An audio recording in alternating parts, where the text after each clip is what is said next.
So there's no going back, and that's according to the Nigeria Labour Congress, as it has now mobilized its members across the 36 states and the Federal Capital Territory for a two-day solidarity protest beginning this Tuesday in solidarity with the Academic Staff Union of Universities. For more than 5 months now, ASUU has been on strike. Universities shut and students have been at home. Several meetings between ASUU and the federal government have failed to yield results. ASUU insists that for its members to return to the classrooms, government must meet its demands, which include a revamp of the nation's university infrastructure, payment of members' salaries through the recommended University Transparency and Accountability Solution (UTAS), as well as the implementation of the 2009 agreement. We've got with us a social commentator and revolutionary socialist, Comrade Abiodun Aremu. Welcome, Comrade, to the program. Yeah, it's a pleasure. And I was asking you a while ago what your level of involvement is as per the strike, because of course you're a renowned unionist, and you just confirmed to us that you two will join, right away as soon as we're done with the interview. But some have said this is a little, or some have said this is a late move on the part of unionists like yourself. What do you think? There is nothing late. I think the lesson which the current generation in particular should learn is that there is no limit to how a society can degenerate.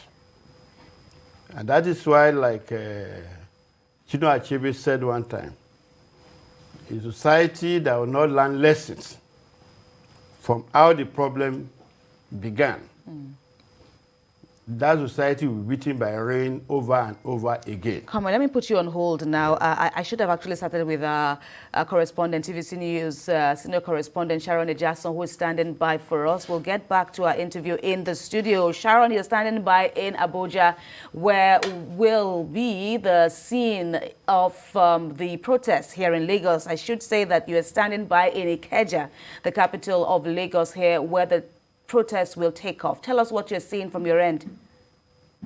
Well, it's morning here, bright morning here in Ikeja, Lagos, Nigeria. And so for the labor movement across the 36 states, we have workers gathering. Tomorrow will be the peak of the protest in Abuja. But right now I'm here in Lagos, and we can see that workers are already conveying here. Takeoff time is about 8 a.m. They'll be taking the walk from Ikeja under bridge to Alausa Ikeja, where they'll be presenting the letter of their demand from the federal government to the governor of Lagos State, Governor Babajide Sanwo-Olu. We can see security presence at some strategic points in the state. But for the workers, they remain resolute. The Nigerian Labour Congress, has insisted that the federal government must yield to the demands of the striking lecturers. It's not only ASUU that is on strike. We have NASU, we have SANU, we have NAT, and all these striking unions are under the affidavit of the NLC. And for them, it's very important that the students go back to the classrooms after 5 months of staying at home. For those that are seeking admission, we have about 3 batches that have not been able to have access to school or to learning despite finishing their secondary school education. So it's a moment of mixed reaction, and the Congress has insisted that after the mass rally for today and tomorrow, if the federal government refuses to yield to their demands, of course, they would actually have to go to a 3-day warning strike, and that would mean not just the rally, it means that all the other unions will actually be on strike also, which also we know that will have economic implication to the government of Nigeria. Well, Sharon, I know the federal government had tried to make appeals to the union or Congress that the strike was uncalled for. So I'm wondering if the security agencies are on ground. Are they there to ensure the protest is peaceful, or are they there to ensure that it does not hold? Well, the security agencies cannot determine if a protest will hold or not. For workers of Nigeria, they remain resolute that holding a protest is a right, which is under fundamental human rights. which Nigeria is also a partner with the UN, is also a partner with International Labour Organization. There are lots of agreements that have been signed with international organizations as regards what the right of an average worker should be. So it's a fundamental human right for any worker to protest as long as it's peaceful. And the Congress has promised the government that they will ensure that hoodlums do not take over or hijack the protest, because, of course, they have members and they are tired. Most of their members' children actually attend school. So what we'll be seeing here today would be workers coming out in their numbers to actually protest, and not just a mixed crowd. So, of course, they've been able to distinguish between their members and those that probably just want to join them along. So the police, of course, the DSS are on ground, and it's a normal thing for you to have security agencies on ground whenever there's any protest. So theirs is not to stop the protest, theirs is to ensure that life and property is safe. But, well, people have largely, supported this move by union leaders and members to carry out these rallies that we will see in Lagos and even beyond, well, expectedly for this day and tomorrow. But there are concerns that the terrain now, things are much different as against in the past, where mass rallies have, taken place with the coming election and all that. Sharon, what are you seeing on ground to reflect these worries that we are at a crucial time in Nigeria where mass protests, may not be conducive? Like I said, it's a fundamental human right for anyone to actually go on the streets and protest. For many of the workers here, the question is their children are at home. They have been at home for more than 5 months. Technically, an average Nigerian student in the university has lost 2 academic sessions, and that is a lot. So this is not a matter of the fact that the general election is actually near. It's about the government prioritizing the welfare of the workers, the education of an average Nigeria. It's about the government ensuring that the infrastructure is in place for Nigerian students to actually compete globally. These are the issues on ground. This is not an issue of election is coming. This is an issue of students not being utilized for any other thing other than being educated, learning, and also learning new skills. So it's not a time to talk about election right now for an average Nigerian worker or student who has been at home for 5 months. It's a time for Nigerian workers to come together to ensure that the federal government yield to the demands of the striking lecturers and also other unions that are affected. TVC News senior correspondent Sharon Ijaso there giving us updates of the rally scheduled to commence in Lagos and across the country. Thanks a lot, Sharon, for the update. Of course, we'll get back to you for more developments from your end.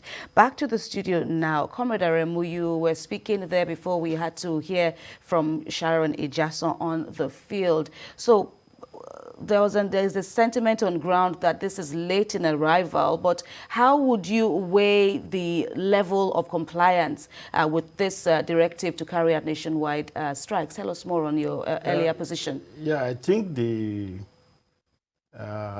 first tax or first step has been taken by the NLC. So whether it's coming late or not is a lesson we all have to learn. You see, secondly, there is no hoodlum in any legitimate protest. That must be cleared out. Some of us have been part of this process for long. So the call for this solidarity strike is first and foremost to create public awareness. You are dealing with a problem that started since 1978. And that's why I was saying that from what Achebe said, that you see a society that doesn't learn from how its problem began, there's no way that society will not be beaten over and over again. At least for some of us, even when we were in secondary school in 1978, we saw this coming. 2 years before 78, there was a military regime in this country that said Nigeria had money, but wouldn't know how to spend the money. That shows how rich the wealth of Nigeria in 1976. Nigeria didn't borrow any money from any international agency. By 78, the problem started. When General Obasanjo took the first jumbo loan. And you all remember, the conditions of the loan is this: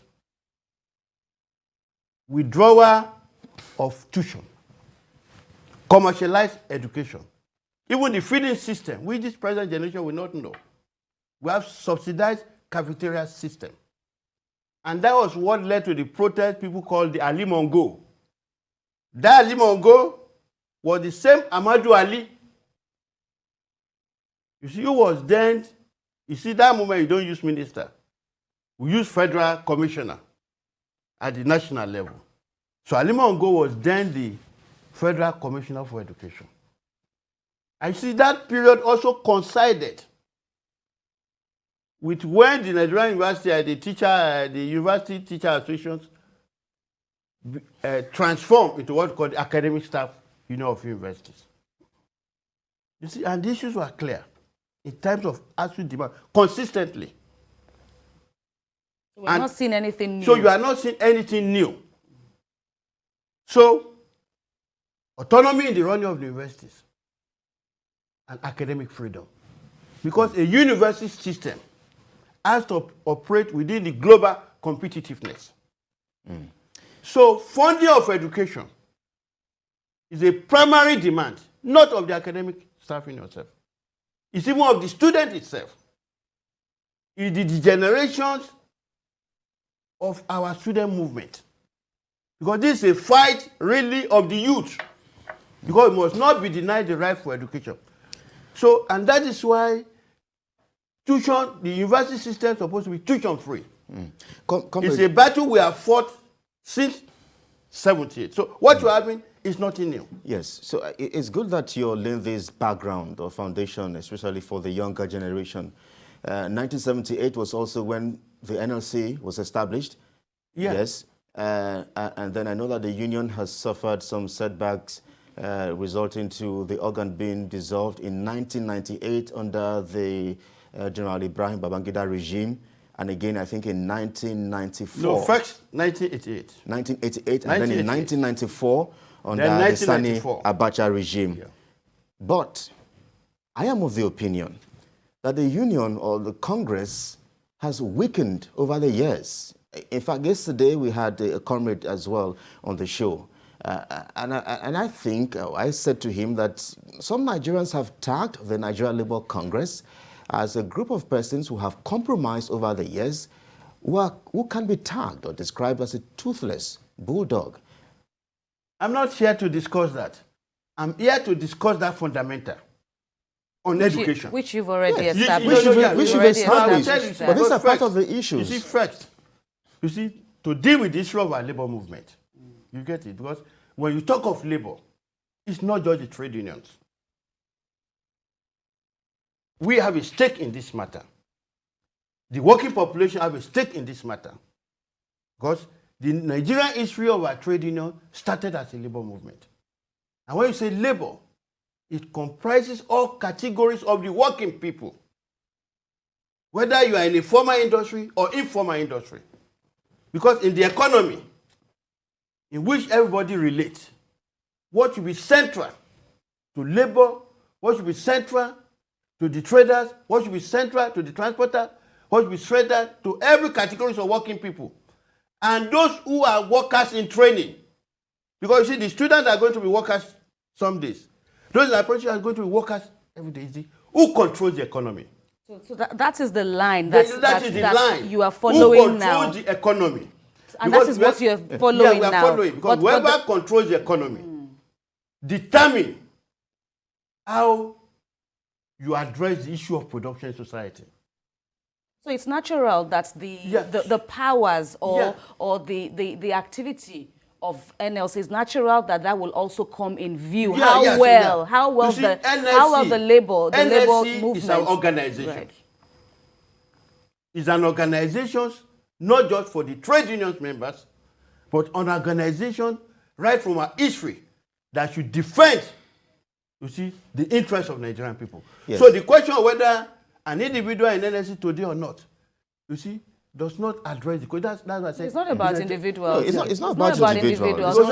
It's about how it has grown over the years. That's what I'm saying. Can you beat your chest and say that, you know, Labour leaders have adequately represented the present-day crop of workers we have across the country? It's for the workers to answer that. You get it? Because when you say Labour leaders, in a way, I can be categorized. You get it? The lawyer out there can be categorized and others because we defend the interests of Labour. I'm not a worker in the NLC. Yes. So like many of those who will be, if you don't clear it, you get it. Because in the first place, you know, the questions of strike by workers in the university system is not just starting now. As a matter of fact, if you look at the history of strike, even in recent time, from 1999 to today, this is the most irresponsible government. I will tell you, I'm fact, I'm thinking of fact because we may not allow you use that term on this platform. Why I'm using the term is simple. Not this platform, comrade. But let me also ask you, in this 43 years of being in existence, I'm also asking, just what impact has the Congress made? But maybe we should also limit it to this particular administration. Because this is not the first time ASUU has gone on strike. In for any Nigerian students who the focus of the interview. No, I don't want us to derail. No, we're not derailing. The fact is, when we look at the labor that we have now, as my colleague has asked here, just how optimistic is the average Nigerian worker? And we're going to see today display. We're going to see the number of workers that will come out for this protest to show that indeed the Nigerian worker or the average Nigerian worker believes even in the leadership and the demands. Can I simply also ask you a question? If you have refused to eat your breakfast, lunch, and dinner yesterday, and you decided to eat your breakfast today, you see, that's the point. Whether the NLC acted late or earlier, you get it. It's another lesson we all have to learn. All right. Okay. You so get it? your point, but the your issue point that is we are talking about comrade. is that this issue is not just starting now. Okay. Which There you is have an also, agreement. There's a substantive agreement. Right. You mean between ASUU You get it, and the federal government? First, 1992. And it is clear from that agreement that every 4 years, you get it, there should be a review of that agreement on the basis of reality. It took ASUU struggle between 1992 to 2009 to compel the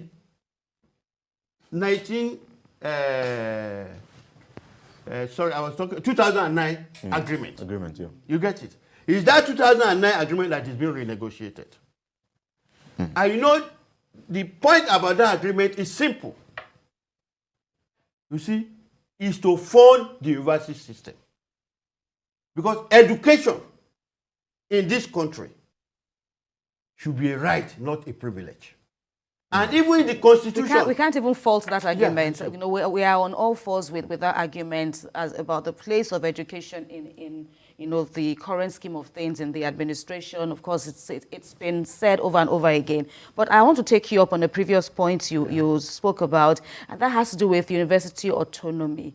Some have said that the line that ASUU has been, you know, towing hasn't really changed and hasn't really helped.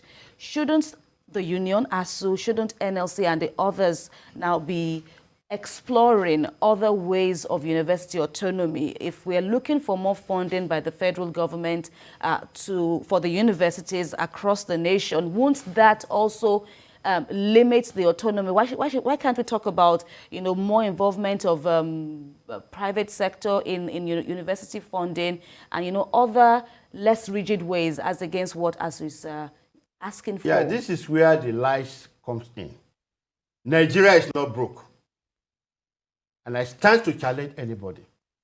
You see, when you take a policies, which in Yoruba, you get it now, we call a policy of Arungun, that destroyer of Commonwealth, a policy of Apa, spendthrift, a policy of debt enslavement, you get it, dependent on foreign, you get it, the economy is dependent on that.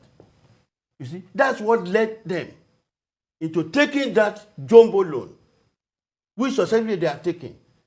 You know, in the Yoruba language, because I'm saying this so that people can understand the language from which at least I understand, is that if you now talk of debt, you see compound interest debt, a debt you can never get out of it. That is what the IMF, the World Bank, and all those big grammar they call neoliberalism that they are talking. Now the sad aspect of it today, that's why I said Nigeria is not in debt. You get it? Nigerian money is in the hands of all those so few rich people. You get it? So the nature of that loan that have been taken is even now to the point you are servicing the interest on the debt. So you said that loan was diverted. You're talking about the 1978 loan. So it was diverted. You know, loans are not just given in cash. You get it? Because the principle of it enslave you. If you look at the IMF loan, the Paris Club loan, World Bank loans, and ever and co, you will discover that Nigeria is owing almost about 20 countries. But let me ask but you those again. Things are, you see, those things are quantified. You get it? That's where they do. You may be shocked. You are owing Netherlands. You get it? You may be shocked you are owing this. Because the Paris Club and the London Club, those are the agents. You see, in negotiating and collecting those loans. So the point I'm making is that there is more money to fund education. And I'll give you 2 instances. It's important. Right. I'll give you 2 instances. Okay. The negotiated agreement from 2009, the words based on the needs assessment. That is, they went throughout the universities, you get it.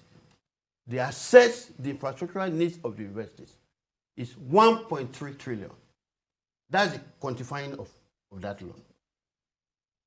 Government of the Jonathan regime, they made a commitment and they paid, that's after several strikes, 200 billion of that. And the thing was for them to say, okay, let's stagger this loan and be paying it. Meanwhile, ASUU in every struggle has always given alternative. Third fund is part of the alternative. In the 7 years of this regime has not committed even 100 billion on that loan, on that agreement. So the point is that if 200 billion are being paid every year, you get it. By now, you will see the state of our university. Secondly, to tell you how successive regime has been irresponsible about education, funding of education. We wake up just one day, and a former central bank governor, Lamido Sanusi, brought out 620 billion of public funds. Central bank fund is public fund to bail out private banks. Can you see the difference? Private banks. Yes, well, comrade. So there is a fund. Thirdly, you see why it's important, and even for this generation to know, is that you have governments that are not interested in funding public education. They have sold the electricity sector, at least in terms of certain areas. They are Genco and Disco. That's what they told us, they have sold it. Public asset. Now, why do you need to fund something you have sold?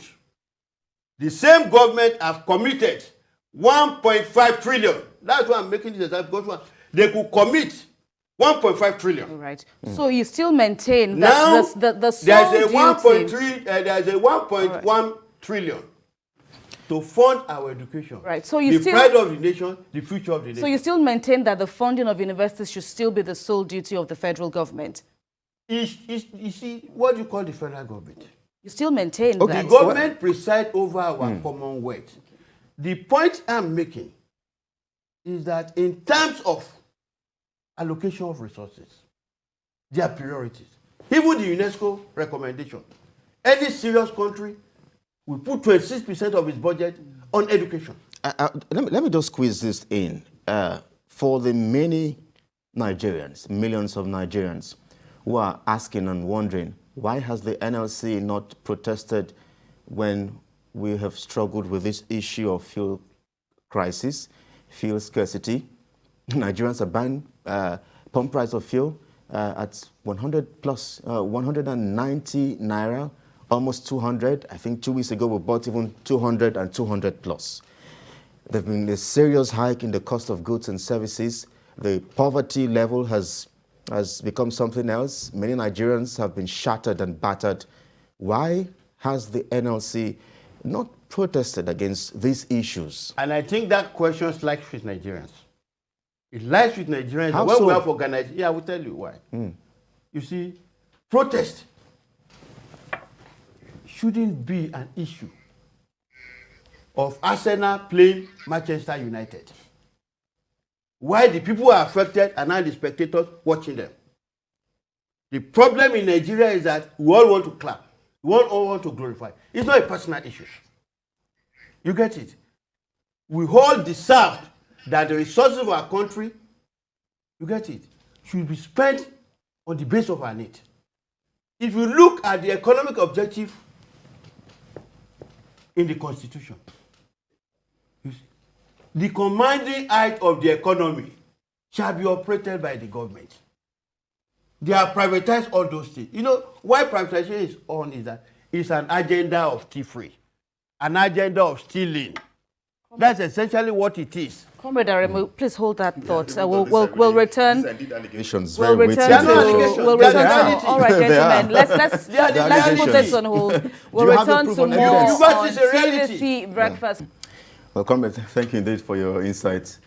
So, just a moment ago, you're making some very, very weighty allegations about this issue of privatization. I guess your latest might be the issue of the NNPC, which was just only transitioned into a commercial entity only last week, Tuesday. So, No, it goes beyond that. Oh, There's of an course, agenda. That's what I'm telling you. But the NNPC is the You know, latest of NNPC, these institutions. The NNPC is just the latest of the auctioning of public wealth. Nobody has said private operators cannot operate. But the economy must be on the basis of public principle. And what is it, Uncle? If you want to refine fuel, set up your refineries. How come we set up refineries that were working? Why were those refineries not working any longer? What is the problem? That is our agenda. All right. Because it makes you first and foremost dependent. Ask all those who are running all these public enterprises that has now been taken over. There was the unconcluded outcome. I call it unconcluded outcome of the probe in the energy sector. Find out who are the owners of the Gencos and Discos now. At least in the region of Obasanjo, 16 million billion was appropriated. All right. So, You get it? For energy sector. comrade, So the owner of Genco, the owner of Discos. so the get it? argument is that privatization has worked in the telecommunications sector, even though it hasn't worked in the power and other areas. But let me also ask No, which you. telecommunication sector? Well, I think the Do you know that we are paying expensively?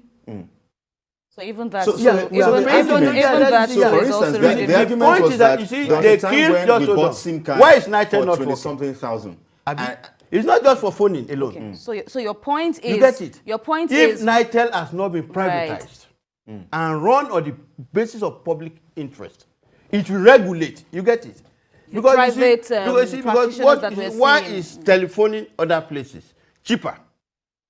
If you go outside Nigeria and call Nigeria, why are you paying more than 5 times what you could have paid to call other places? So the argument is that. So the I point remember- is that privatization Yes, so as a but policy. I remember a time in this country when people bought SIM cards for 25,000, That is- 30,000. you see, that- you see, and today we can buy that SIM is- cards. You 100 can naira. buy. You can. You see, buying SIM card isn't really the issue. You get it? What to pay on the SIM card. You know, it's like when you talk about the minimum wage. Well, I You think see, we'll force can you Adidas for spend just so that regulating. can you spend? You know, your minimum wage calculations. There's what we call the utilities allowances. The utility allowances is supposed to cover your telephoning, your water bills, your other bills and co. All right. It's a certain fraction of your salary. So we would like to bring you back to the issue of today. So minimum wage you are taking, you get it, should correspond, you get it, the percentage of what you are to use for that. So that's why you pay more expensively. I totally agree with you on the this minimum issue. wage being a living wage. So when they use the Women now. Development Index, and you are not talking of access to water, electricity and others, and they now say that you have about one of the lowest illiteracy and the highest illiteracy level, you see, poverty rate in the world, you can then now understand. Because many people see light. You get it now. You cannot pay the bill of that light. And ideally, electricity is supposed to be a fundamental issue. Okay, Absolutely. so like Kelly I was said, just let's gonna come bring you back. Let's come back to the issues at hand, because time is not our friend. But okay, so there's going to be a 2-day nationwide protest. After that, there's NLC is also threatening to down tools. While everyone is looking forward to a resolution, anyhow, of this crisis, because you know the impact is already telling on the country. How far is this going to go? Some have even said, what are we even renegotiating about? Shouldn't we have a total negotiation? Because the value of the naira back then is obviously not what it is now. So, but how do we make sense of this? How do we get out of this crisis? How you get out is to create responsible, you get it, to do a struggle that will bring about responsible government. The point is that once an agreement is negotiated, it's clear. It is not ASUU, it is not any of the unions, it's not Nigerian Labour Congress and others that are always violating agreement. That is why they go into negotiations. Once there's a negotiation, there's an agreement. Once there's an agreement, there should be an implementation. The point we have is that you see, you have successive people who have gone into government, who are driven by selfish interests. You see, and when they are seeking for votes, you get it. Because public interest determines voting. Private interest does not determine voting. Because why are we voting? You are voting on the basis of what a government is expected to do. So there's nothing like private government. So you will not be begging for vote. So when you create an environment on the basis of undermining the interest of majority of the people, that's what you have. And what it thrives is this. You see a society, I always make that statement, enjoy a measure of freedom based on the level of struggle that society is prepared to wage. Now, they are trying to use security. You see it now, because you make a choice. Why do you have insecurity? You have insecurity because you created this environment. 25% of Nigerian budget is used to service on security every time. Imagine if there is education for all. You get it? And you can have children's, you see, compulsory education from primary to secondary school to university level, compulsory, in which you don't have to roam the street. And that amount of money is available. Who are the ideal hands that will now become Boko Haram? So that will now become, no, that's what I said. If you don't get your priority right, that's the problem. Why are their children schooling abroad? I mean, from which sources? Public sources. Yes, we agree with you, comrade. The fears of this particular administration is the fact that it probably has not recovered from the aftermath of the NSAS protests. It cannot recover because you have youth. You get it? You have youth that have been preferred to even say, greet your mom and say, mommy, greet me. I want to eat. You get it and go. These youth are just too gentle. As Fela will say, and as we sing in Aluta, you get it? Gentle comrades, no day, oh. Gentle comrades, no day. So the youth, inside the youth, get it and go. ENSA, they are just demanding for end police brutality. It went beyond and that. They have not gone beyond that. This is the time the youth, you get comrade, this is the time the youth now. Comrade. Because their future is affected, my brother. Comrade, the youths in this country have never done what the NSAS movement did. Oh, yeah, they have never done. But let them move beyond ENSA. It was a massive statement. But ENSA we must give it to them. But I'm even going to just ask you. We've run out of time. We've run out of time, Kelly. But I hope you will give us the assurances that this protest will not be hijacked by nobody. He has said so earlier. I hope we have these assurances. Comrade, we will continue this conversation. Let me tell you that I've participated in protests called by labor across this country. Even in Maiduguri in 2009. Right. We had a rally of over 30,000 people in the street of Maiduguri. All right, comrade. So these questions about anybody hijacking any protest has never been so. You know, every protest that you have, the rest of the world is aware of it. So government that has been presenting itself as good government, you see, there is a way in which a protest make a statement. So nobody is hijacking any protest. Comrade, even the police and the others you are seeing, they are not. That will be all for now. Thank you so much. There's still many.